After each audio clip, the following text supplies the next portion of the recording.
School's back, Parliament's back, and I'm back, and we're just getting started! I'm feeling energised. Have you ever played 193-dimensional chess?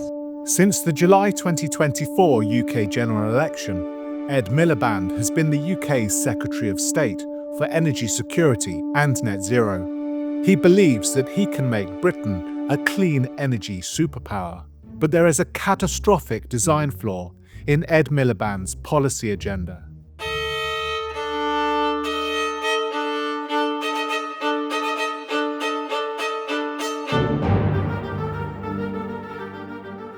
The problem is that the solar and wind farms on which Miliband's plans depend are unable to supply the functions that were once provided by conventional power stations.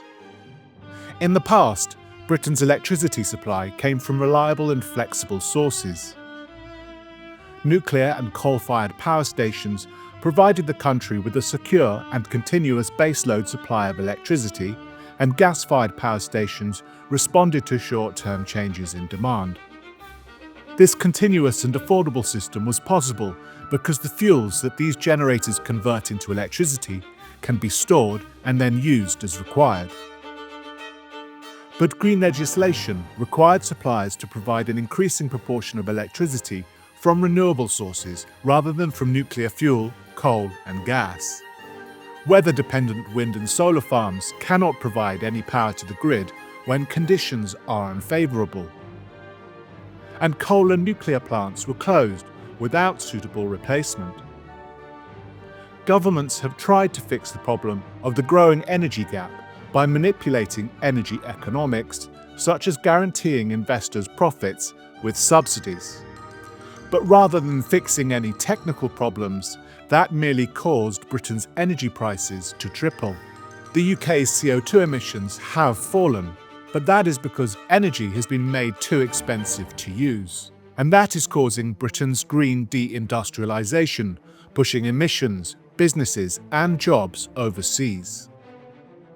The answers all point to investing in clean energy at speed and at scale. We've got to become a clean energy superpower for energy independence, to cut bills, to create good jobs, and tackle the climate crisis. Providing cheap, clean power for energy independence, for good jobs, and tackling the climate crisis. Energy security, lower bills, good jobs, energy security, cheaper power, thousands of jobs and wealth for Britain. Good jobs, energy security, lower bills, for good jobs, for energy security for Britain. Even according to its advocates, the net zero agenda is going to require at a minimum £3 trillion, £100 billion per year until 2050.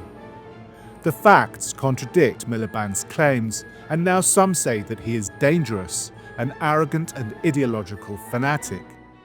By ignoring the criticism of net zero policies, Miliband intentionally turns the flaw in his agenda into a design for the deliberate destruction of Britain.